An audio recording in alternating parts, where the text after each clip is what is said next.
Hey everyone, I'm an alcoholic named Reggie Barfield. Can everybody hear me back there? Not that I got anything important to say, but I just want you to hear it anyway. Other than being an alcoholic, I'm also a selfish, self-centered, egotistical, arrogant SOB. Some of y'all may relate to that. This Obama got me on Big Brother watching me here. Some of y'all may be able to relate to that, and if you're a newcomer in the program, just hang around. If you get into these steps and do what the big book tells us to do, you'll find that we have a lot of things in common other than just alcohol. Get a few things out of the way. My sobriety date is June the 1st of 1996. I didn't come in the room with Alcoholics Anonymous to get sober. I ain't going to lie to nobody in here and tell them that I did. I came in the room with Alcoholics Anonymous because my life was so bad and I couldn't stand it no more. And the thoughts of suicide had gotten to where they were getting to be pretty regular. And you know what happens when we think about something a lot, sooner or later we'll decide to do it, whether it's go back out, pick up another drink, or do something stupid. Do have a home group. My home group is the Norwood group, which I attend a lot of meetings in Albemarle because we only meet one night a week there. And right now I'm in between sponsors, and it's not of my choice. My sponsor passed away a few months back, but I have several real close friends in the program that if I got something that I need to share with someone else, they get to hear it. And they don't say no. They're willing to listen because they care enough about me. Was born into a loving family. I'm the youngest of four. Had three older brothers. Born into a loving family, and I say that, I want you to listen close, because my mother loved my father, and my father loved liquor, women, and money. And I don't say that lightly.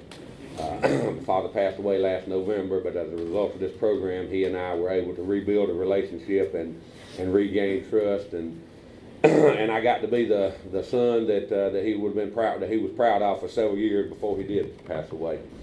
And I still think about him every day, and it still hurts. I don't know if I'll ever get to the point of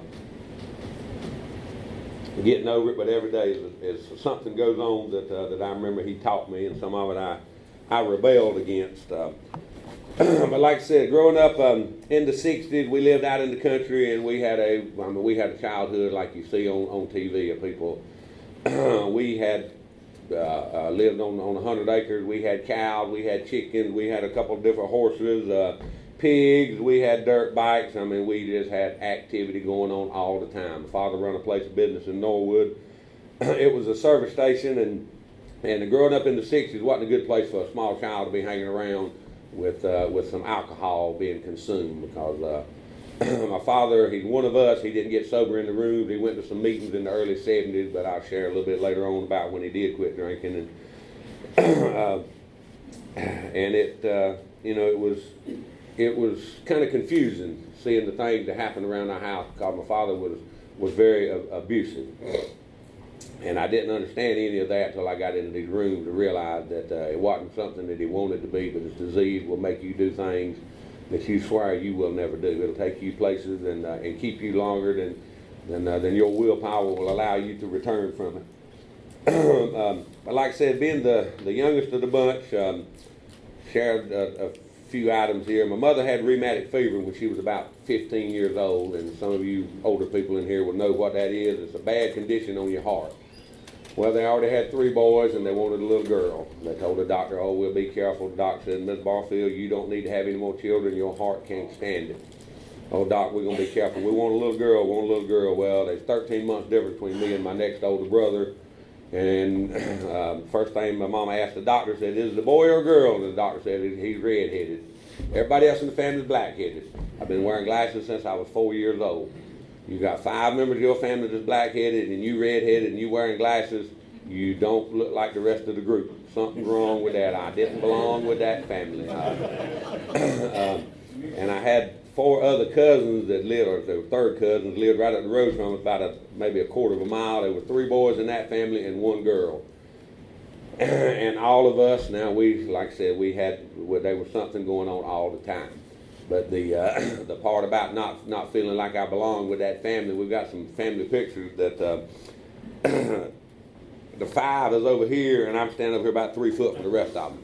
At 4, 5, 6 years old, I didn't want to be with them. Didn't think I fitted in at that early age, and didn't realize that. It's just going through some early childhood stuff. One thing that I forgot to mention today is my beautiful wife's birthday, and if anyone would like to congratulate her after the meeting. As a result of getting sober in this program, I've been able to have a relationship with another human being today, and it not be a negative fighting all the time. We have a very, very beautiful, loving home, and we care about each other. We love each other. But getting back to the growing up and sharing with you, I'm supposed to share with you in a general way of what I was like, what happened, and what I'm like today. Because if people say what it was like, what happened, what it's like today, it was going on before we was born. It ain't about me. It ain't about what it was doing. It's about what I was doing.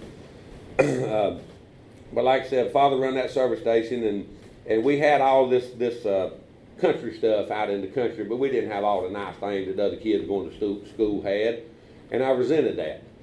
Father made us work, and he made us work hard. We would have to get out there every morning. There were several years there that my dad didn't have any driver's license, so 6 o'clock in the morning we ride to Norwood in a taxi so we can clean up the service station parking lots and the bathroom, and then leave there and walk down to the schoolhouse. And the other kids hollering out the window, laughing at us, and if you can just imagine how that sets, and it wasn't that I had a choice as to whether I wanted to do it or not, because my daddy, he didn't spare the rod, and he believed in corporal punishment, capital punishment, whatever you want to word it. He didn't. He didn't. It didn't bother him, and he never has lied to me and told me that it was hurting him worse than it was me. Because if it was, he was in some god-awful pain. It didn't matter what it was. It didn't matter if it was a 2x4. It didn't matter if it was a broom handle, a pot handle, the back of his fist. If you done something wrong, you was fixing to get, they weren't none of this pre-trial motion going on. It was you already guilty and get in line for the punishment. But what we learned with us 4 hard-headed boys, there's only 6 years difference between the 4 of us. We learned that there's going to be some consequences. But to being the good, hard-headed human beings that we were, we didn't care. We knew what the punishment was going to be, and we were going to have all the fun till Pop come along and caught us, and we knew that it was not going to be pretty at that time. And that's sort of like this disease alcoholism is. You know what the consequences are going to be, but you're willing to do it anyway because you think you're having fun. And we did that. But growing up, being the youngest, there was nothing that I could ever do to be the first. And you can just that's just normal. The oldest one's gonna get his license first, but they're 6 years different.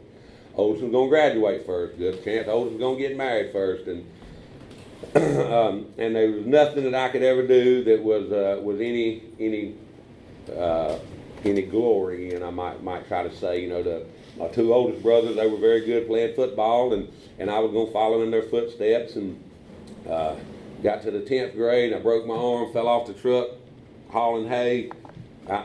Week before school started, and get to the 11th grade, I broke my arm again. So my football career didn't work out too well. But back up just a minute. I had my first drink of alcohol, I think, when I was about 13 years old, because my father had closed the service station then and had opened up another place of business. And about 4:30 of the afternoon, he would start drinking. And he would start out with a pint, and after I got to drinking, I never could figure that out, because he'd start out with a pint, and then he would send one of the other employees back to the liquor store to get him a fifth about 45 minutes later. We didn't drink we didn't drink mixed drinks. He didn't drink mixed drinks, and I didn't drink mixed drinks much when I got into it. But we would always have to work late hours. And he would usually be passed out. One of us would wind up having to drive home, and I drove home many nights at 12, 13, 14, 15 years old. Because didn't have to cross Main Street where the place of business was, where our house was, about 4 miles out in the country, and that helps a child's ego out when you can be behind the wheel and your daddy's over there passed out, and it just don't set well for him. But like I said, I had that first drink of liquor, and I found a bottle hid at work, and there was just a little corner in it, and I say it like this, that there was about enough in there to drown the gnat, and y'all know about how much that is. But the next day when I went to school, I told my buddy that I had drank a half a pint of liquor the night before. Because I thought that, I didn't want them to think that I couldn't handle alcohol or whatever. Some of the other buddies, they had started sipping and talking about it, and whether theirs was a lie or not, I don't know. But I figured I had to one-up them and make mine sound better than theirs did. And not going to say I got no effects off of it, but it was the fact that I had had a drink of liquor. And then I started looking for where the bottles were after that. Life's going along good. I mean, I'm in the honor society in school, and I don't say that bragging or anything. I'm just sharing that we knew when we got out of school of the evening that we were going to have to go to work, and we didn't know what time we were going to get home that evening. So I did all my homework in school. Very seldom carried a book home, and was in the high honor society through the 10th grade. And the reason being was I got my license in the beginning of the 11th grade, and school was not important anymore. Had a new car, had my driver's license, but something real important here I want to share with you. I shared I couldn't do anything to be the first. Well, my father had lost his license for driving drunk, so he was scheduled to get his back sometime the end of October, and my birthday was October the 13th, but by breaking my arm, I couldn't get my license because I couldn't put my arm over the seat to do the serpentine backing, and damn if he didn't get his back before I got mine at 16 years old. I'm like, another slap in the face. I mean, that was, that was just how my mind worked. I wanted to do something, and I wanted to be proud of that, but when we went and got the car that I was talking about, he didn't have no driver's license. I didn't have nothing but a permit. We went to the dealership, bought the car. He had a fifth of liquor in the car. We stopped, fill up a tank of gas. Neither one of us got no driver's license. Hell, we get on down the road. And he tells me to give us some gas because it was a car with a pretty powerful motor in it. I got it up about 80 miles an hour, and I ain't even 16 years old yet, and nobody in the car with license. And I thought that it was okay to do those things. So, from the time I got my license in October of 78 until May of 1980 when I graduated, I had a whole list of speeding tickets, reckless driving, accidents. I mean, it was, the hearing officer took my driver's license in May of the year I graduated because he looked at me, he said, boy, you got a worse driving record most people die with, and I'm 17 years old, and I thought I was proud of that, but in January of that year, January of 1980, was the year I was going to graduate, all the other brothers were gone from home, and my mother had always told my father that she would put up with his crap until her children get grown. I mean, this woman put up with pure hell now, but she loved her children, and she was not going to drag them all over the world, and but she told him, she said, I'm going to put up with your mess if you're doing what you're doing until these youngins get grown, said, and then I'm going to leave. Well, he quit drinking 6 months before I graduated from high school. And if any of y'all have ever been around a dry drunk, stay your distance, because they are some very unhappy people.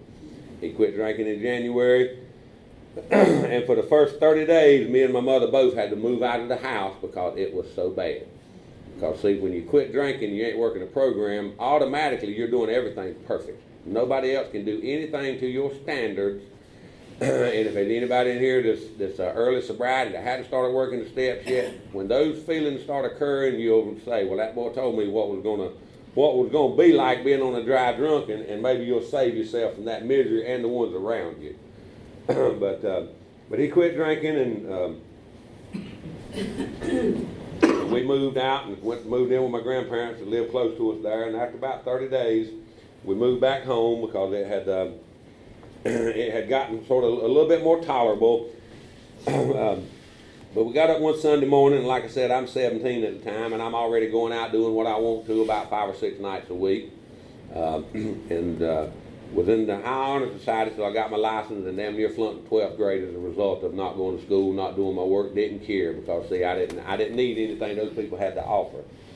But we got up one Sunday morning, and he went from not going to church to, when he quit drinking, the whole family living at home, going to church on Sunday morning, which I don't have anything against church day. I attend that myself.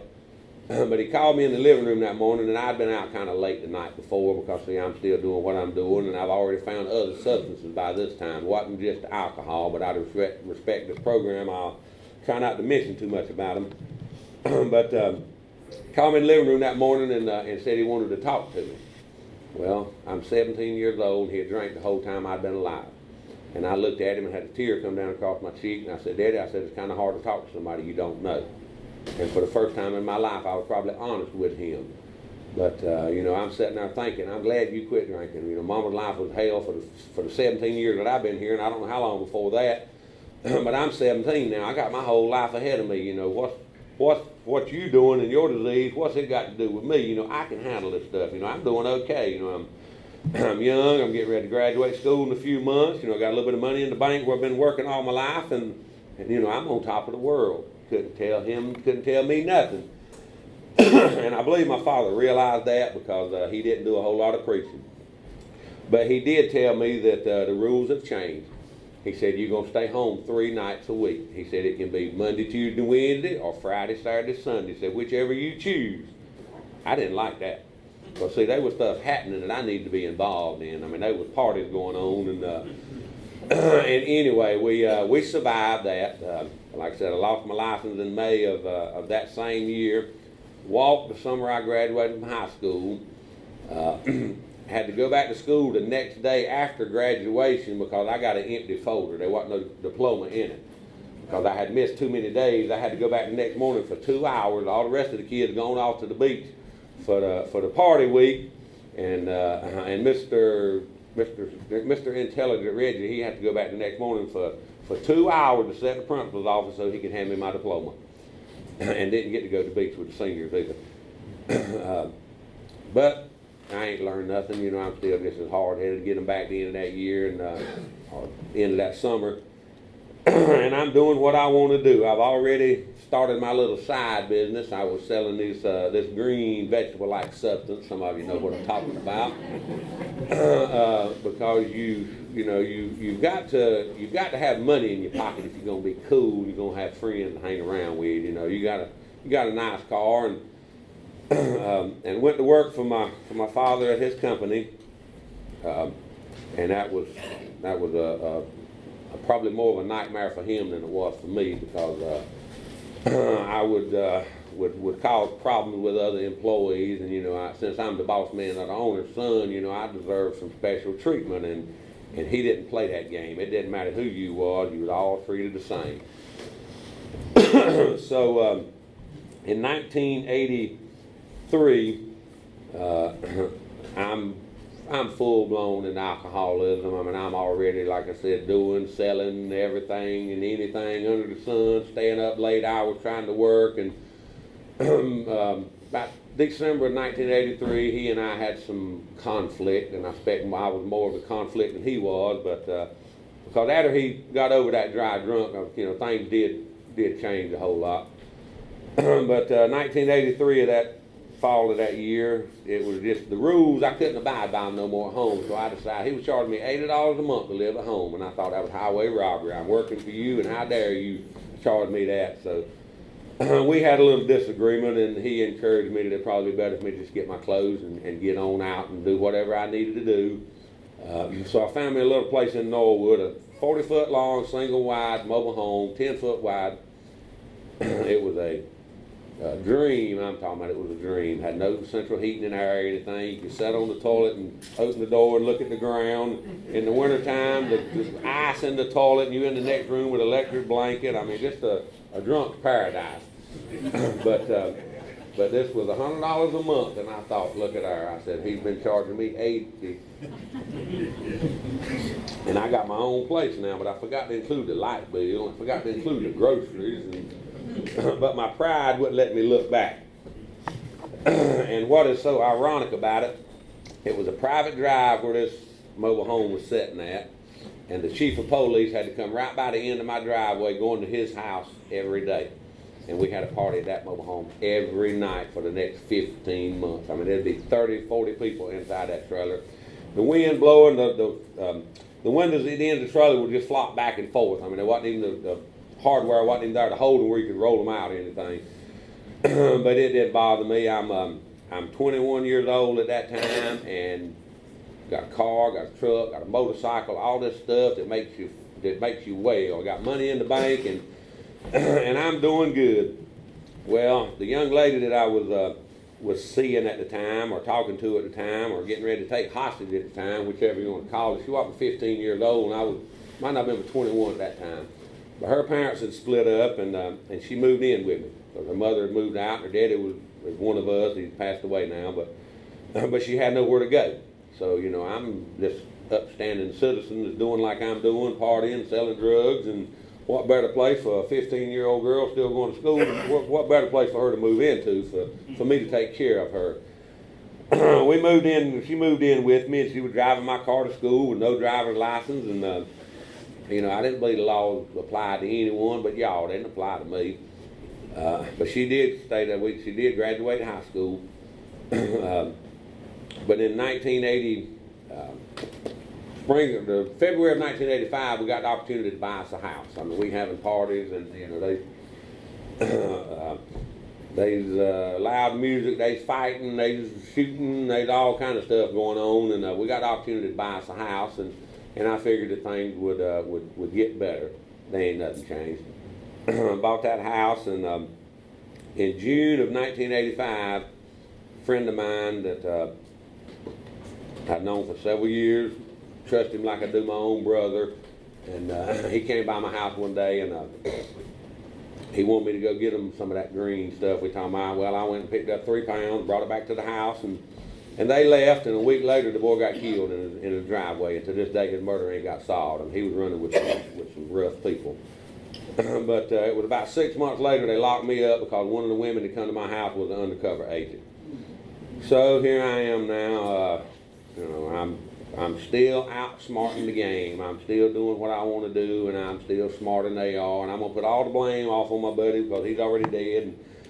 But anyway, they locked me up in January of '86, and it was February of '87 before I ever went before the judge. And when it all come down, I got sentenced to 2 years felony time. I'm not married at the time. My father was with me at the courthouse. He asked the judge if I could have 2 weeks to tie up all my loose ends on the routes that I was running for his company. The judge agreed to it if he'd sign a bond. So we get down to the lobby of the courthouse, and he asked me, he said, well, how you going to get back and forth to work from the prison camp? I said, well, I'll get my wife to bring me. He said, well, you ain't married. I said, I will before I go to prison. So I go home. There weren't no proposal. There won't no one knee. There won't no ring. I'm scheduled to turn myself in on February the 16th. So February the 14th of 1987, we got married. I got married on Saturday. Monday morning, I turned myself in to start doing my time. Hell of a honeymoon. I mean, it was wild. Some of y'all can relate to that. But they had an early release program going on where I only spent 94 days on that 2-year felony time because it was nonviolent crime. So what did that do for my ego? It boosted it a little bit more. Look at here what I done. Look here and her so and on and on. Well, we like 8 days being married, 1 year when our first child was born. And one thing changed from the time I was 17, 18 years old, drinking and doing what I want to do. And this is this is in 1988. Our first child was born. All right, now I'm an ex-convict. Now I'm married, and now I'm a father, and I don't know how to do either one of the last two as far as being a husband or being a father. I'm doing the same thing, drinking, drugging, and I really can't say that I was doing it because I was trying to run from anything. I was doing it because that's just what I had been doing for the last several years, and it was just normal. But life's not going too well. We'd split up for a week or two or whatever. She'd move in with her mom, and then we'd get back together and back and forth. And in 1991, my second child was born. I got 2 daughters. Well, here I am now. I got 2 children, and I'm still running the roads. I allow them to stay gone all night long. She's home with the children. Checkbooks in my name, house in my name, cars in my name. If you need any money, you come see me. I'll give you permission to go spend some money at the store. Just like I said, some of y'all can relate to those kind of situations around a household. But we'd back and forth, and we'd get in some fights, and she'd have me locked up for a simple assault or just several different things. I got 27 pages of criminal records and charges and all these other things.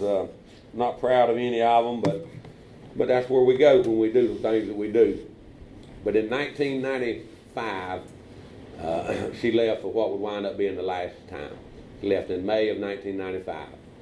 Well, and I apologize for what I'm fixing to say if it offends anyone, but by then I've graduated to crack cocaine.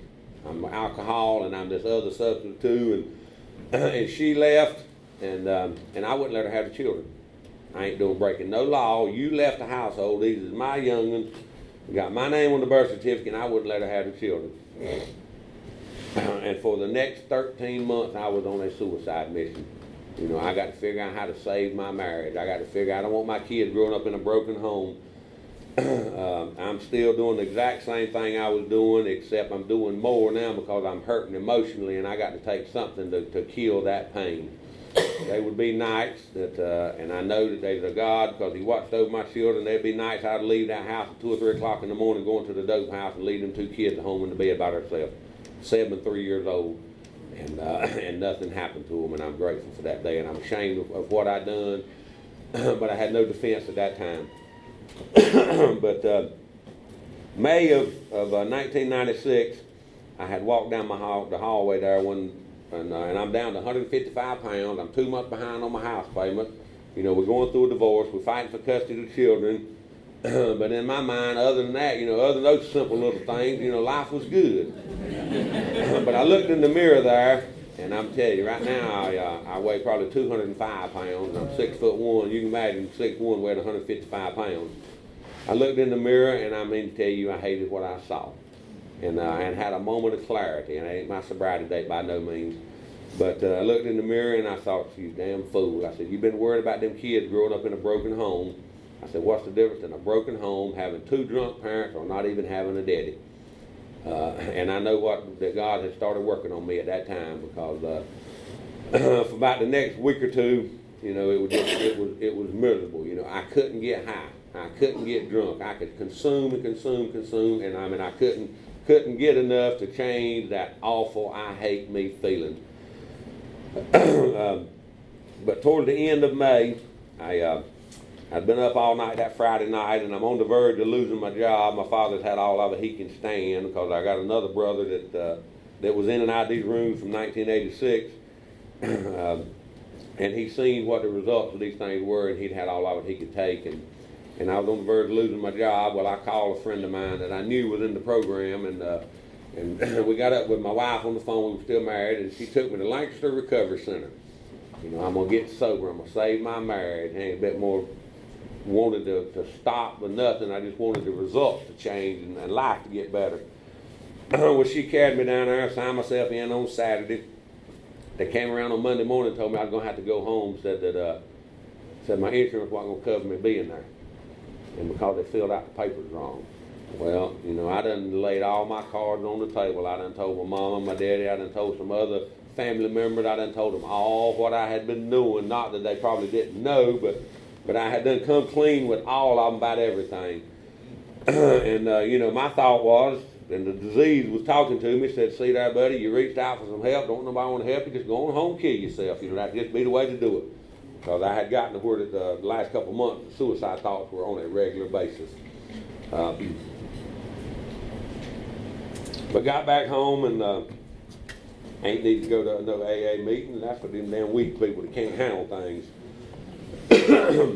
But I was going in the cafe there one day in Norwood because I had been up the night before and hadn't had no supper or breakfast, and I was hungry, and it was lunchtime, and another friend of the family come walking out, and he invited me to an AA meeting.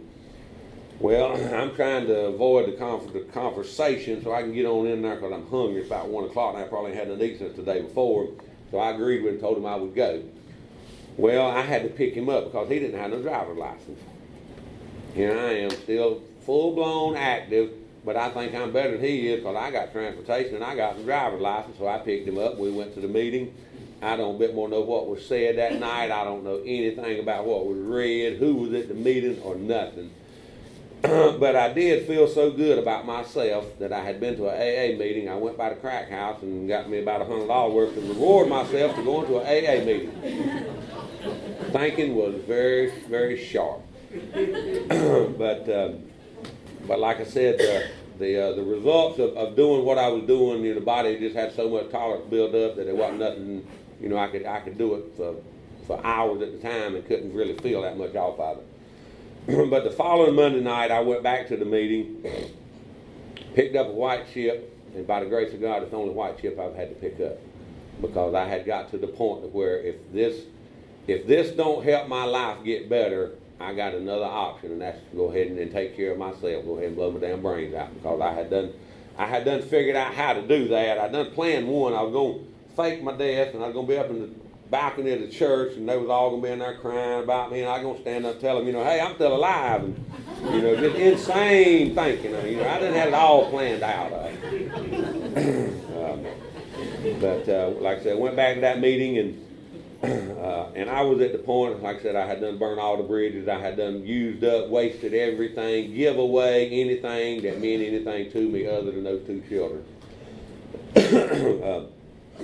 So I start going to meetings, and like I said, when I got here, I didn't want to quit drinking, because drinking wasn't my problem. It was my ex-wife, it was the banker, it was my mother and father, it was always somebody else other than me. I'm doing okay if y'all just leave me alone.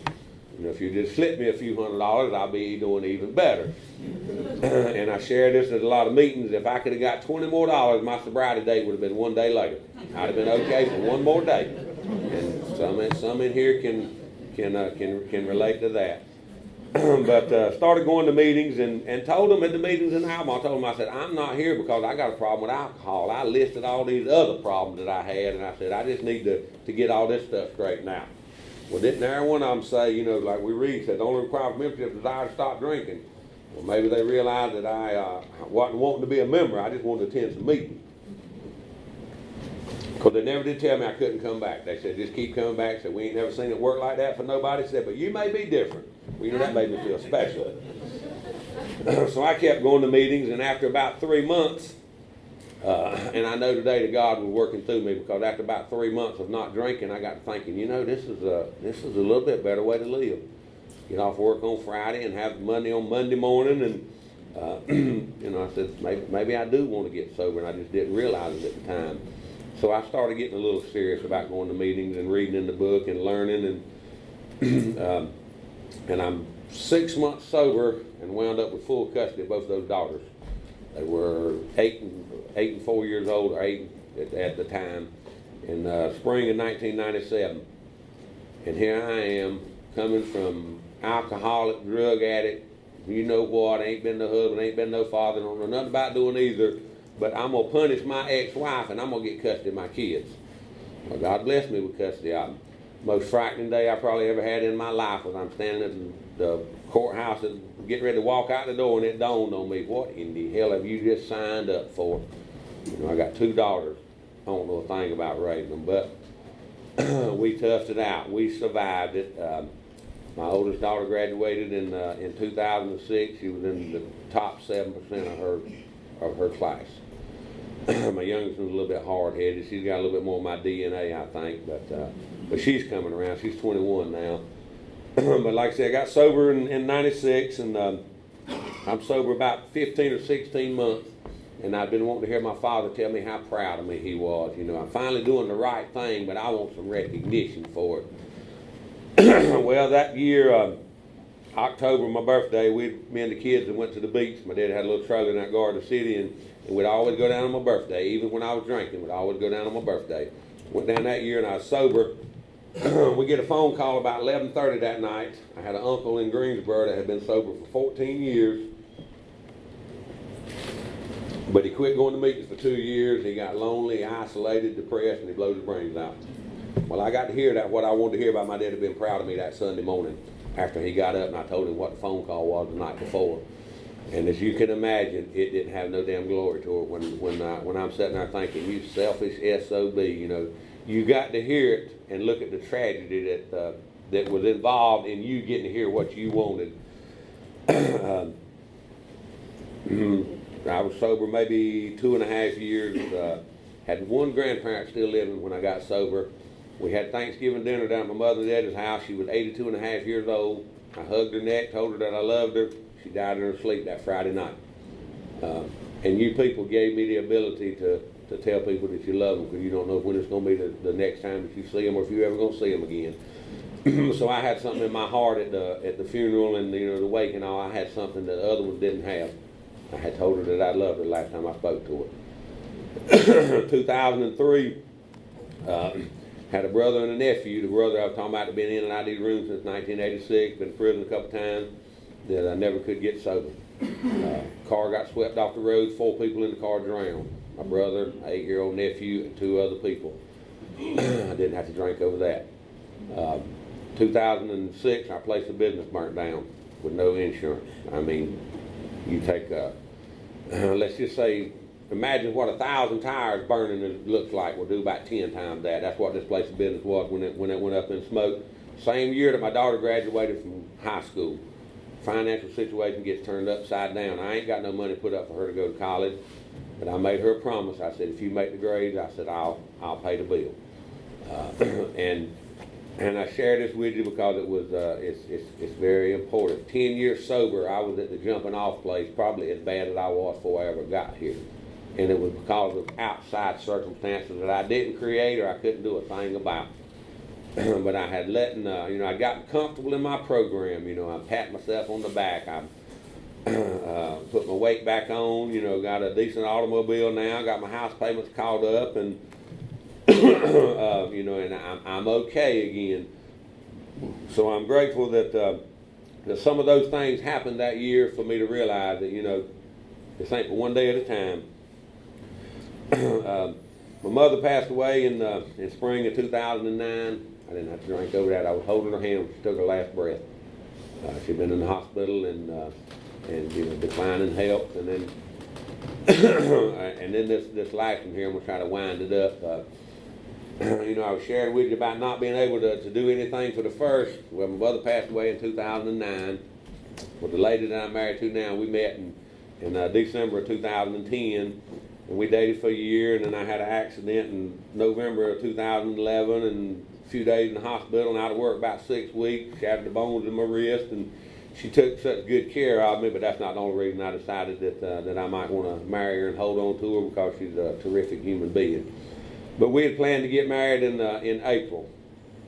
Well, my father comes up, and he gets married, and he gets remarried in February of 2012. I said, Lord, it just ain't meant for me to get to be the first, But I was happy for him, and he just loved my wife to death, and it's been just as hard on her no longer than she knew him, because her father passed away when my stepdaughter was when she was pregnant with my stepdaughter. She's 15 now, and they just got along so good. I mean, it's when I was hurt, or when he'd come by my house some mornings and he'd walk in the door, and he wouldn't even ask, how you doing, or what's so-and-so. He'd just walk through the door and say, where's Stacy? I'm like, hey, I'm over here, I'm still alive too, but I was able to let go of those selfish things, and like I said, we got remarried. We got married in April of last year, and I turned 50 in October, and my father was able to come to my 50th birthday party, and in November he had an accident on the way to church. They airlifted him to Charlotte, and he's sitting up in the bed just like we talking now. Said had a pin put in one hip about 35 years ago, and he broke the other hip, and he said, well, I'll have a max power now, and I mean, he was in as good a spirits as all of us sitting here talking. We get back over there that Monday for him to do the surgery, and they said we had to give him 2 units of blood. Said he lost blood when he had the accident, because he busted his head. We said, okay, that makes sense. So we get back over there Tuesday. They got a breathing apparatus on him, and talking about his oxygen level low, and he never came out of that. But he did live to his 79th birthday, which was Thanksgiving Day, and took his last breath on Monday. And what you people have taught me was that there's going to be good times, there's going to be sad times. That if you live long enough, if you stay sober, you're going to have family members that's going to leave you. Some are going to leave in a hurry, some are going to die of old age, and people in these rooms. Some not going to believe that this disease is real. Some going to think that I'm different, and that one more time will be the last time, because the length of time that I've been here, there's probably half as many in this room that I know that are dead and gone now, because they figured that one more time, I can do it one more time and I'll be okay one more time. Some got killed, car wreck, some committed suicide, and the only thing I can share, the message is for the newcomer: if you're new in the rooms, make all the meetings you can. Do not putting nobody on a pedestal, because right there's my last drink and right there's my next drink. I don't care how many days I got between me and the last one. It don't make no difference. And the program has taught me how to be okay. But I heard a speaker share one night. He said, I finally learned that it was okay not to always be okay. He said, I was okay then. And I think, what the hell did he just say? But I understand that every day ain't going to be a day when I got all the right answers. But every day is a day that I get up in the morning and I do my meditation. But to me, that's taking my medication, because that keeps me from having anxiety. That keeps me from being overwhelmed with fear. That keeps me from getting depressed. When I get up every morning and read that little black book, read that daily reflection. And then I got about 5 minutes drive from my house to work, and believe me, I don't know what time God gets up, but believe me, he's listening to me on the way to work, and he's talking, and he's putting stuff on my mind. I ask him every morning to help me stay sober. I ask him to put somebody in my life today that I may be able to help. If it ain't nothing but a kind word, just something, a smile, whether they're in the rooms or not, because we have to deal with people that ain't in these rooms every day. You know, if the whole world was working this program, man, what a better place it'd be to live in, but they ain't. And I share another thing with newcomers. If this offends anyone, you'll get over it. Don't trust everybody in these rooms. You pick out which one is the winner, pick out which one is the serious. And I ain't singling nobody out. I ain't saying there's nobody in this room like that tonight. But if you attend enough meetings, you will find some BSer that will take you to the cleaners with some money, or man versus woman with a relationship and one thing and another. And because I got sober today and I've worked these steps and I've asked God to remove those defects, I still know how to lie. I still know how to cuss. I still know how to be a con artist, a manipulator, a crybaby sometimes. You know, I still want my way. But I'm glad there's old timers in these rooms when I got here that shared with me, buddy, if you want to get sober, we'll help you. If you ain't done drinking, we love you. We hate you got to do it, but get on out there and finish the job. And that's a message that we don't hear in these rooms as often as we used to. You know, we want everybody, we're going to beg them to get sober, and it ain't going to happen. Please don't do it. I tell them right quick, if you want to drink, if you want to be miserable, ain't interfere with my sobriety. I got a program today. So, you know, I'm not responsible for your sobriety. Neither are you responsible for mine. And I hope I hadn't sounded like I was doing any preaching there towards the end, but, you know, I get wound up because I love this fellowship so much.